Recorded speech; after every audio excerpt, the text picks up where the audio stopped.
Hello বন্ধুরা, আজ আমি বানিয়েছি পটাটো স্মাইলিজ। বাজার থেকে ফ্রিজ করা পটাটো স্মাইলিজ না কিনে বাড়িতেই বানিয়ে ফেলুন সহজেই। বাচ্চাদের খুব পছন্দের এই স্ন্যাক্স।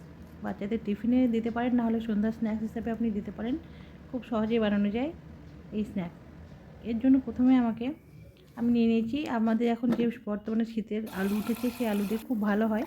এটা বানিয়ে আপনি ডিপ ফ্রিজে রেডি করে রাখতে পারেন। যে কোনো সময় টিফিনের জন্য আপনার বাচ্চাদেরকে আপনি রেডি করে দিয়ে দিতে পারেন। এই জন্য প্রথমে আমি আলুগুলোকে ছিলে পরিষ্কার করে আমি সেদ্ধ করে নিয়েছি। তারপর একটা ম্যাশার দিয়ে পটাটোগুলোকে আমি ভালোভাবে ম্যাশ করে নেবো। পটাটোগুলোকে এমনভাবে ম্যাশ করতে হবে যেন আলুগুলোর মধ্যে কোনো রকম লাম্পস না থাকে। খুব সুন্দরভাবে মসৃণভাবে যেন এটা ম্যাশ হয়ে যায়।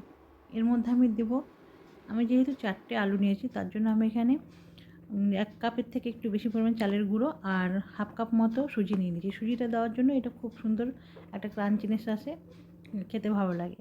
তার সঙ্গে আমি দিয়েছি অরিগানো মিক্স বা মিক্স হার্ব, যেটাকে বলা হয় পিৎজাতে যেটা ব্যবহার করা হয়। তার সঙ্গে একটু গোলমরিচের গুঁড়ো দিয়ে দিয়েছি। আপনি চাইলে এটা স্কিপ করতে পারেন। বড়রা খেলে এর মধ্যে আপনি চিলি ফ্লেক্সও অ্যাড করতে পারেন। লবণ দিয়ে ভালো করে মেখে নিয়ে এবার আমি একটা বাটার পেপার বা যে কোনো পেপার, কিচেন পেপার, আপনি যেটা রোল পেপার থাকে সেটাও নিতে পারেন, যেন এটা চিপকে না যায়। তার জন্য আমি এটার মধ্যে এটা ফেলে নেব। প্রথমে নিচে আমি পেপার দিয়ে, তার মাঝে আমি আলুটা দিয়ে, উপর থেকে আরেকটা পেপার দিয়ে কভার করে নিই। তার উপর থেকে আমি এটা বেলনা দিয়ে বেলবো। এরকমভাবে বেললে কোনো রকমভাবে স্টিক করে যায় না, আর আলুটা খুব সুন্দরভাবে ছেড়ে আসে। ফ্রাই করার সময় কোনো অসুবিধা হয় না। এই যে দেখতে পাচ্ছেন খুব সুন্দরভাবে আলুটা আমার স্প্রেড হয়ে গেছে। এরপর আমি এর মধ্যে থেকে স্মাইলি যে ফেসগুলো সেগুলো বানিয়ে নেব। তার জন্য আপনি যে কোনো ছাঁচ ব্যবহার করতে পারেন। আমি এই কোটার ঢাকনাটা ব্যবহার করেছি কফির। এভাবে আমি গোল গোল করে সার্কেল করে কেটে নেব। আপনি আপনার ইচ্ছে মতো একটু ছোটো বা বড়ো সাইজ করতে পারেন, সেটা আপনার পছন্দ মতো আপনি কম বেশি করে নিতে পারেন। এরপর আমি এর মধ্যে চোখ আঁকার জন্য একটা স্ট্র নিয়ে নিয়েছি। স্ট্রয়ের মাধ্যমে আমি এর মধ্যে চোখ আর চামচের মাধ্যমে এর আমি স্মাইলি ফেসটা আমি বানিয়ে নেব। খুব সহজেই রেডি হয়ে গেল আমার পটাটো স্মাইলিস। এভাবে করে আমি সমস্ত যতটা আলু আছে আমার কাছে সবটা দিয়ে আমি বানিয়ে নেব। আপনি একসঙ্গে চাইলে অনেকটা বানিয়ে রাখতে পারবেন। এটা ডিপ ফ্রিজে রেখে দিলে মোটামুটি 1-1.5 মাস আপনি রেখে দিয়ে বাচ্চাদের টিফিনের জন্য সকালে ফ্রাই করে, যদি সময় কম থাকে আপনি খুব সহজেই বের করে ফ্রাই করে ওদেরকে আপনি টিফিনে দিতে পারেন। খুব সহজেই ওরা খেয়েও নেয়, আর অসুবিধাও হয় না কোনো রকম রেডি করার জন্য। দেখতেই পাচ্ছেন আমার সমস্ত রাইসগুলো আমি রেডি করে নিচ্ছি। আমার মোটামুটি কাজ শেষ হয়ে গেল।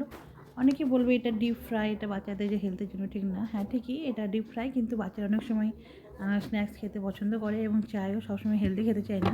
তার জন্য এটা আপনি মাঝে মধ্যে আপনার অপশান হিসেবে দিতে পারেন। এটা আমি ফ্রিজের মধ্যে রেখে দিচ্ছি, এটা ফ্রিজ করার জন্য। এদিকে আমি একটা প্যান নিয়ে গরম করে নিয়েছি তেল। আর তেলটা আমি সরষেরই ব্যবহার করি, সব কিছুতে আমি সরষের তেল ইউজ করি। আপনারা চাইলেন যে কোনো তেল ব্যবহার করতে পারেন, সয়াবিন তেল বা সূর্যমুখী তেল। তার মধ্যে দিয়ে এটা আমি ডিপ ফ্রাই করে নিচ্ছি। সরষের তেল হওয়ার জন্য আমার ফ্রাইসগুলো একটু কালচে ভাব এসছে। এটা যদি আপনি সূর্যমুখী তেল বা সয়াবিন অয়েলে ভাজেন, তাহলে কিন্তু এটার কালারটা একটু লাইট আসবে, কালারটা খুব সুন্দর দেখায়। কিন্তু সরষের তেলের জন্য এটা কালারটা একটু ডার্ক ব্রাউন হয়ে যায়, কিন্তু একই রকম টেস্ট আসে, এর মধ্যে টেস্টে কোনো রকম চেঞ্জ আসে না। আমার মনে হয় এটা বেশি হেলদি অপশন, এই জন্য আমি এই তেলে খাই সব কিছু। এপিট ওপিট করে আমি ভালো করে এটা ভেজে নেবো। দেখতে পাচ্ছেন আমার প্রায় ভাজা এক সাইড মোটামুটি রেডি হয়ে গেছে। এবার আমি উল্টে দিয়ে আমি দুই দিকটা ভালো করে ক্রিস্পি করে ভাজবো, যেন মচমচে ভাবটা আসে, উপরে কোটিংটা যেন মচমচে হয়।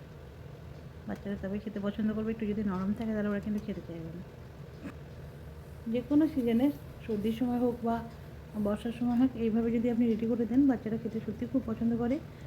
ম্যাকডোনাল্ডসেরও পাওয়া যায় ফ্রিজ করা।